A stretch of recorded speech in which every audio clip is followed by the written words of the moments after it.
matter in Supreme Court. We'll win that case, I'm sure about that. But don't you think?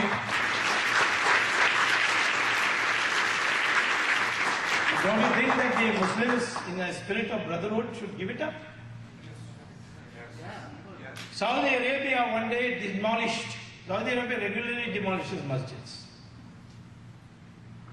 Musharraf demolished one day 7 masjids. No protest. In Saudi Arabia, the government demolished a masjid where Muhammad used to pray, read his namaz. So there was a protest. At least Muhammad's. And for what? To build a road. And some people protested. Muhammad used to read here centuries old. Why? So the Saudi Arabia government formally issued a press note that now we feel more vindicated having demolished that masjid, because to raise this question of Muhammad reading namaz there means that idol worship has returned into Islamic practice. We cannot accept it. Therefore we have to demolish it. So if the masjid can be demolished, we are only saying that where Kashi Vishwanath, we know, we have documents, there is no dispute that Aurangzeb ordered it. We know that what happened in Vrindavan. We know what happened in Ayodhya. There are 300 such temples, or at least, which are very important. But Hindus will say, leave 3, forget the rest. But they are not agreeable, because they get encouragement from Hindus, secular Hindus. Some people say they are secular Hindus, S-I-C-K. U-L-A-R, secular, Sikh. We know that these are the things on which the country doesn't know the truth. In America, Vishwa Hindু Parishad is constantly buying churches. I asked an American, don't you as a Christian feel bad? These fellows are buying these churches and then converting them to temples. He said, that's only a building. Once the cross is taken out, it's a building. So churches and mandirs, churches and masjids are buildings, but not the temple.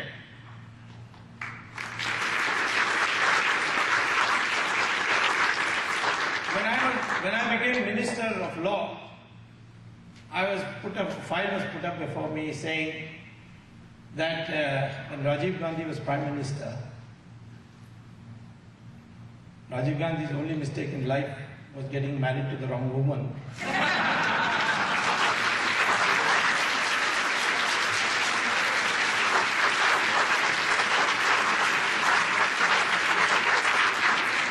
Otherwise, he was a good man. I knew well, I worked with him, I formed the Chandrasekhar government in alliance with him. He was the one who serialized Mahabharata and Ramayana in the Indian television, which evoked that spirit. In fact, he even went and did Shilanyas in Ayodhya and began his 1989 speech by saying, time has come for us to adopt Ram Rajya in the country. This Rajiv Gandhi said. So he had apparently initiated a case where, see, in Tanjavur, one farmer was digging the ground and he hit a metal. So he stopped and started digging and find out what is it. Found a huge Nataraj come out. Immediately realized that in the neighboring area, there was a disused temple. Nobody was praying there. So he said it must have come from there. He took it home and put it in outside his door because his hut was too small. And he started, celebrating. 2 touts arrived and said, what do you do with this? Today you are celebrating, but tomorrow you won't be able to do the upkeep of this. So you sell it to us, we'll give you 25,000 rupees. Just 25,000 rupees. Farmer had not seen 25,000 rupees in 1984. in one bundle. So he sold it. They smuggled it outside and they decided to auction it in Sotheby's and charged the price tag of the auction, minimum price tag, calling price was £5 million. So at that time the Indian High Commission protested to our government. Rajiv Gandhi just put a file noting that this should be opposed. But by then he left. I mean, he was no more Prime Minister. And then after VP Singh government fell, our government, the Chandrasekhar government came, the file came to me. So I said, fight it. We argued that when a mandir is built, a temple is built by Hindus, we do Prana Pratishtha Puja according to Agama Shastras. And that Prana Pratishtha Puja, what happens? The Lord comes into the Murti and he begins to reside in that temple. So when you go to visit a temple, you are not just seeing a Murti for your remembrance. God is there. That is the Hindu belief. And therefore, it is Hindu law that a temple is owned not by anybody who builds it, but by the Lord himself. And we all can only be trustees.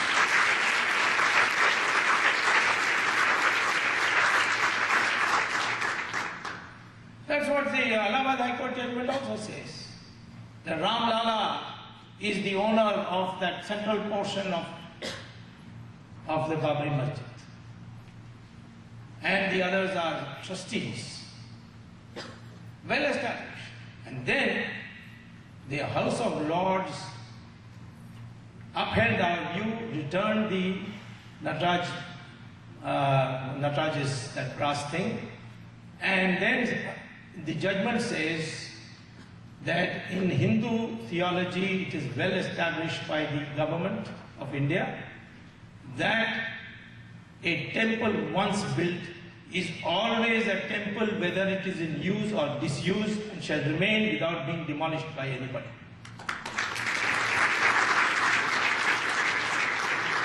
So if you build a masjid on top of a temple, it is still a temple. This is our theology.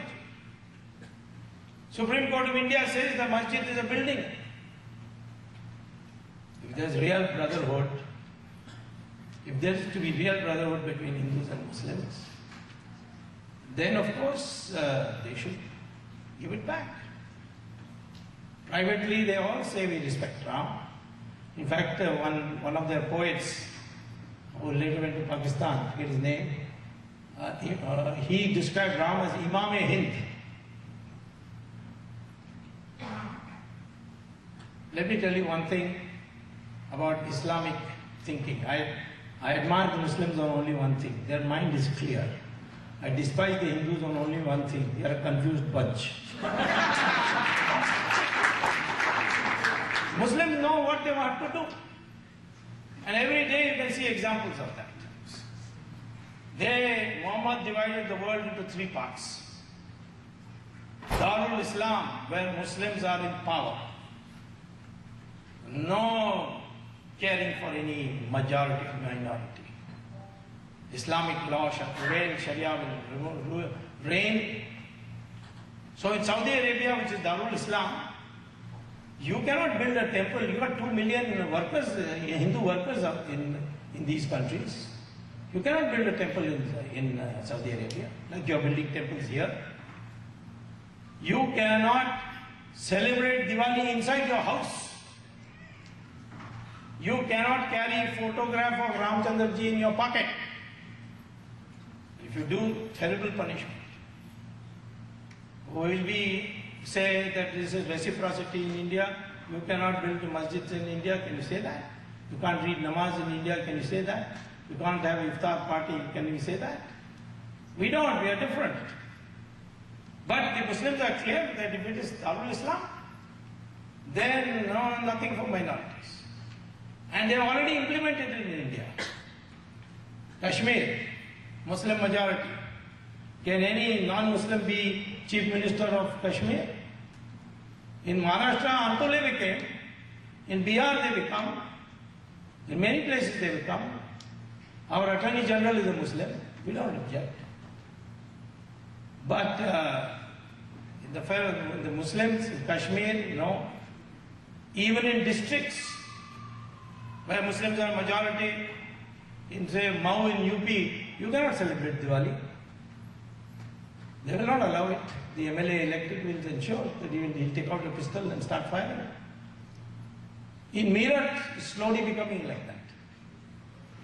In Tamil Nadu, which has only 5% Muslim, there are 40 town panchayats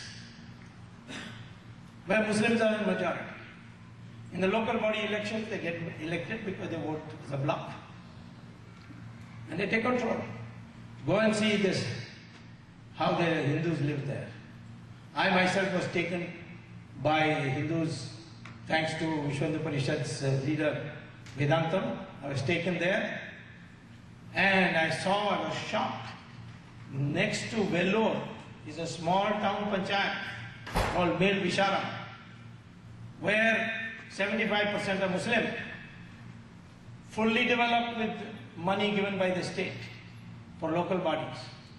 But side is the Hindu area, no roads, no garbage cleaning, no schools, no buildings, no renovation. For 20 years they had been petitioning these poor Hindus. Nobody wanted to touch it. No MLA, MP, Chief Minister, nobody touched it. Finally they saw me fighting for Ram Setu, so they got hold of Vedantam. They asked him to bring me. I went there, saw it. I asked them, have you been petitioning? Have you got records? They said, they gave me files this big. I went and filed a writ petition in the Madras High Court. First, when I argued this matter, I said that if you can't give justice to the Hindus there, partition that Mel Visharam, make it into two town panchayats. If it's not big enough for one town panchayat, make them village panchayats.